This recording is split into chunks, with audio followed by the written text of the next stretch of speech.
Hello everyone and welcome to the bonus coverage of the 2017 Steady Ed Hall of Fame Classic. This PDGA National Tour event is the final event for the 2017 NT season. I've got action with Simon Lizotte, Jeremy Koling, and Jalle Stoor. We're bringing it to you right here from Appling, Georgia, thanks to our presenting sponsor, Proactive Sports Disc. This is round one of three.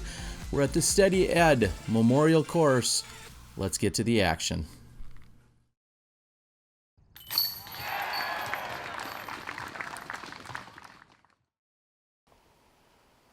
First on our tee is Jalle Stoor. We're looking at the Steady Ed course at 295 feet, hole number one. And this is all about piping the gap, going right up the middle.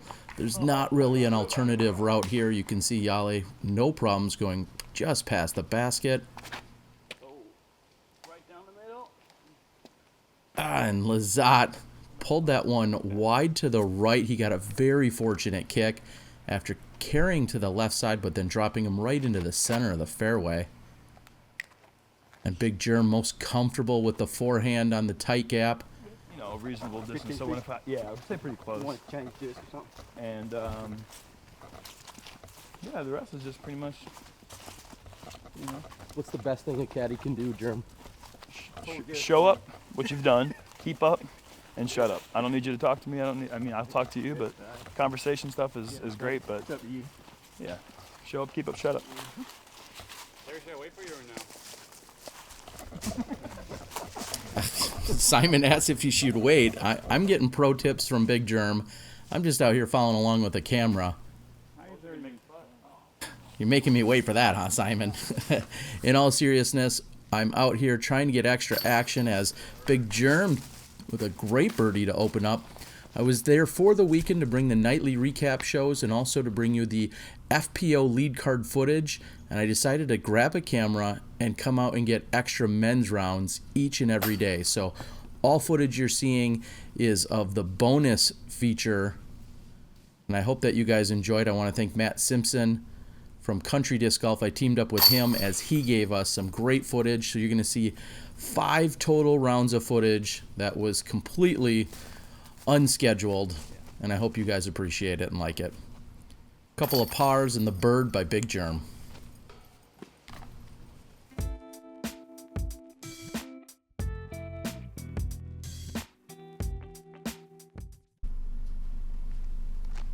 Hole number 2 is a par 4.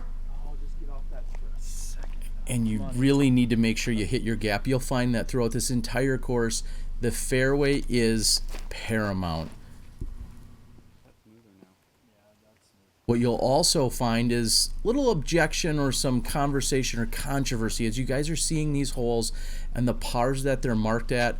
This is what I believe is considered a blue level course, with a few tweaks and adjustments here. So some people may say, well, what in the world is a 375-foot par 4 doing here? You're going to find that a few of these, and I'll quote a famous Nate Sexton. Some of these are going to be what some would say are soft, or what Nate Sexton, I should say, are soft, as he coined that phrase in Minnesota in 2016. But you can see, even with a perfect shot, there's no great way to fully get up there for a putt on this basket because it is uphill. So you want to place yourself into the fairway, maybe make a putt like that. And that's how you take a birdie if you're Simon Lizotte. There is very little wind to speak of. We're looking at an afternoon round. On a Thursday, they're going to play just one round here on this Steady Ed course, and the next 2 rounds take place over at the W.R. Jackson course, which is located just a few hundred feet away out at the International Disc Golf Center.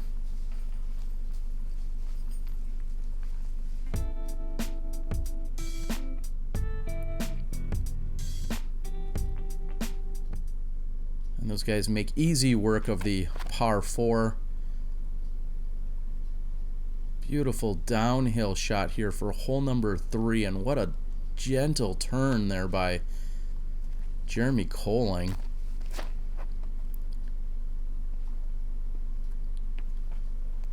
And gravity can do some of the work here. You just need to make sure you stay clear of all the trees. Throw a nice flat shot. Let gravity do some of the work. Eesh. Don't look at me, Simon. He's Not the easiest shot ever. as he says, not the easiest shot ever. He's a little perplexed, and he's making this a little bit harder than you'd like to on this par 3 just to save the 3. Should be good enough. Good enough when you're as good as Simon, I guess. And for the par, it's a working man's par.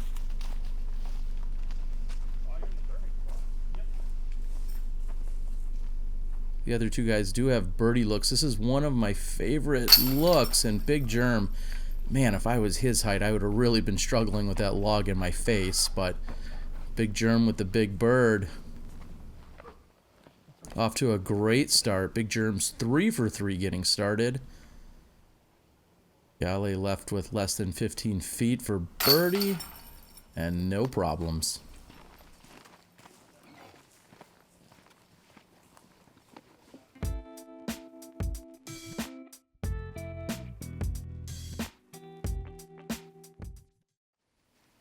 Six birdies out of 9 opportunities in the first 3 holes, and here's another par 4. Again, just 405 feet, but this one plays uphill, very similar to what we saw in hole 2.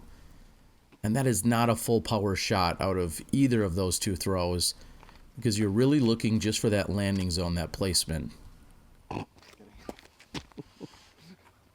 Simon's been known to take some crazy routes. He jokes about that route, and then he very lazily... Oh, give me a break. I know. Oh, and it's rolling. Stop. Stop. It just doesn't want to sit down.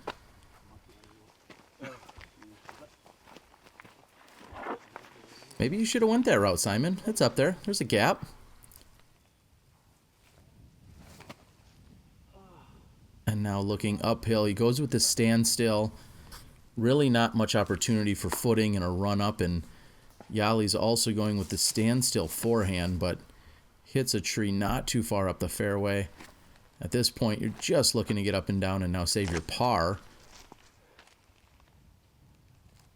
I think it's been rumored that this has been eagled, but would likely need a long putt or almost a throw-in to do so. As both of those guys are now looking at their pars. Big Germ, he's going to start out hot here. He's 4 for 4. Feeling good. Simon and Jalle are right next to the pin. They're looking at pars.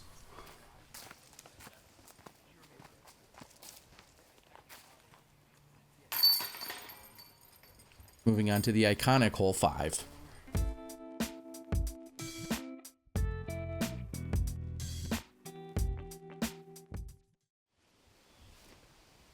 And Big Germ off to a great start. Hole 5.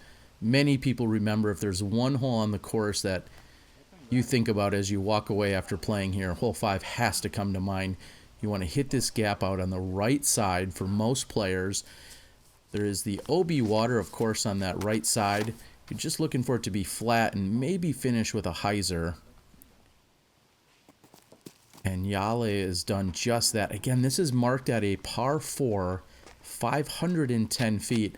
And if I recall, a few months earlier, Eric Oakley had aced this very hole during the Pro Worlds doubles. So pretty impressive and certainly drivable. Again, that's where someone's going to argue or question, is it truly a par 4? Is it truly a par 3?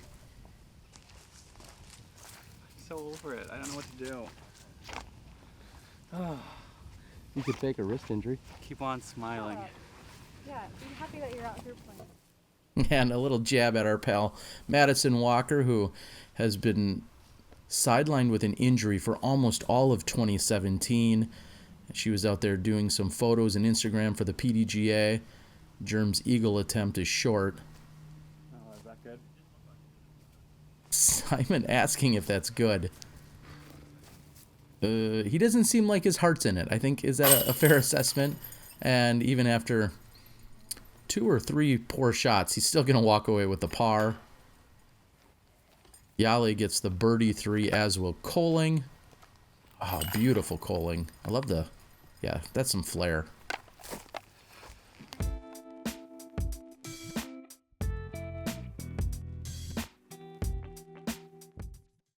And just like that, Simon finds himself 4 strokes back of Big Germ.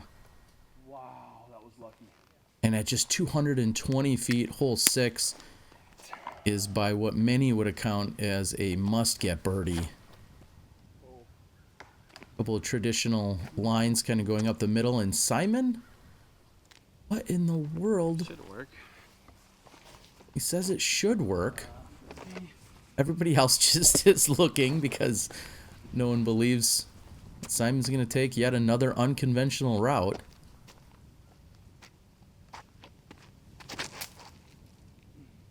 Fights through the trees. Park. And parks it. Meanwhile, the other 2 guys who went right up the middle on this 220-footer have long approach shots. Germ's got to look at a birdie. And sure enough, Simon is right next to the basket, takes the birdie. Big Germ's got easy cleanup here. 220 feet.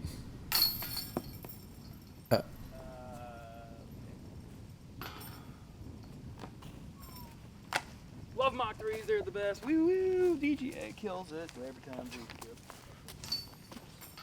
Yeesh, that one slipped through.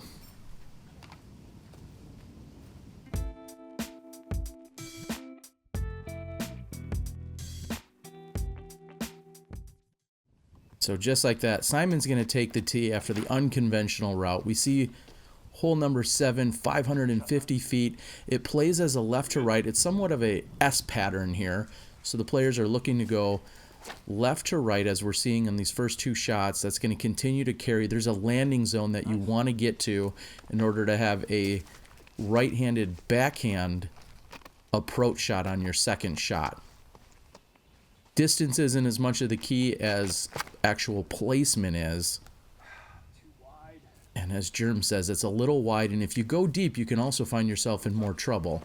So you want to be short enough and to the right if possible. And as you can see, Simon pushed that far tree line a bit much, but had a perfect approach shot. Jalle really in great position here. That's what you're looking at. So you have a nice, gentle hyzer to play around. And he just gave it a little bit too much power, getting that tree.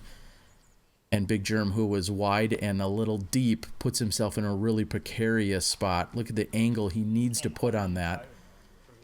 Just being too tight to the woods. He can't really get around. He was talking about just how awkward that lie really is from there. Oh, and it doesn't matter. After hitting the tree, Jalle is still going to card the birdie. Huge putt on hole 7. Oh, come on, dude. And Big Germ, the momentum shifted just a little bit. Last hole, he had the spit through for the par. This hole, looks like he's going to take the par 4. That's assuming this one sticks, and it does. Moving on to hole 8.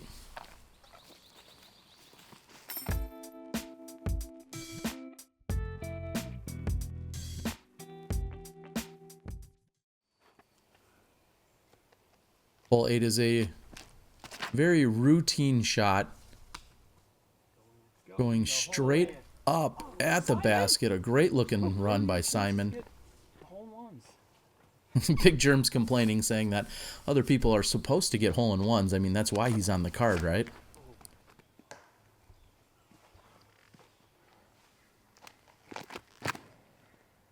And this coming in at just 235 feet. Again, a very must-get birdie.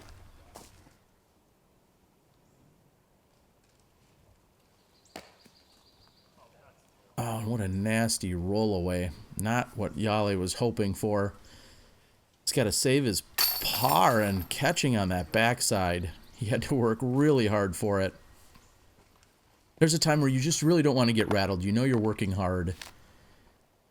Takes the 3.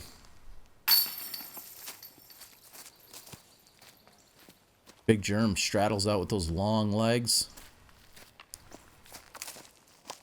Simon complete. Seems like he's getting on track.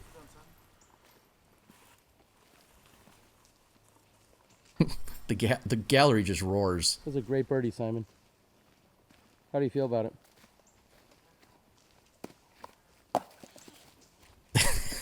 Not so much on the trickery today, Simon.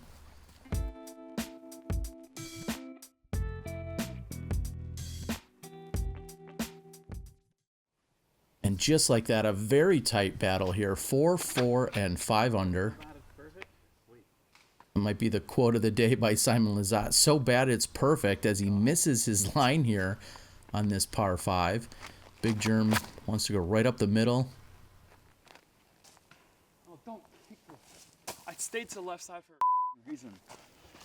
God. Oh, now he's trying to put more work on me, telling me to edit. I got the beep in there for you, buddy.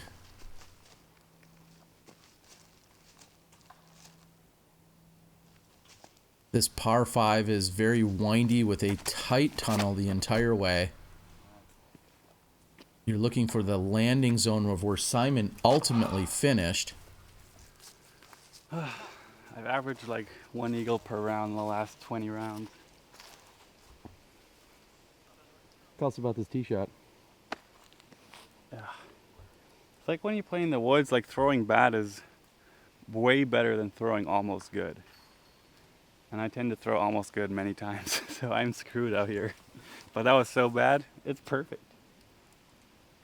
Easy eagle, I like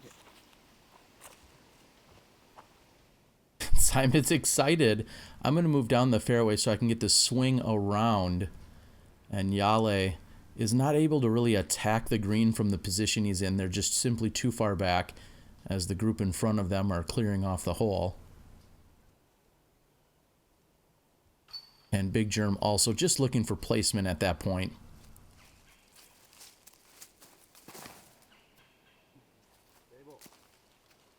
And Simon taking full advantage. What is it called when somebody's diet consists of birds? Because Simon just feasts on eagles.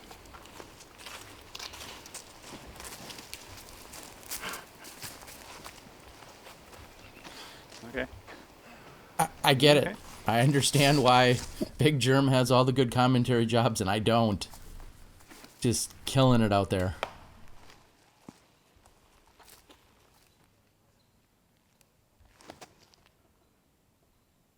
Jalle finds a tree, but Big Germ's off on that right-hand side. He's able to approach up towards the basket. Again, this is a par 5. So many of these guys are still looking at possibly getting up and down, maybe even carding birdies. And and that was an eagle attempt by Simon Lizotte. As we're rounding out the front 9, I just want to thank everyone for tuning in, watching the action. Again, this was all bonus coverage. This was really not something I had to put together, but I have so much great footage from the weekend. Myself and Country Disc Golf, Matt, ultimately got all of these extra rounds put together. We hope that you're going to enjoy them all.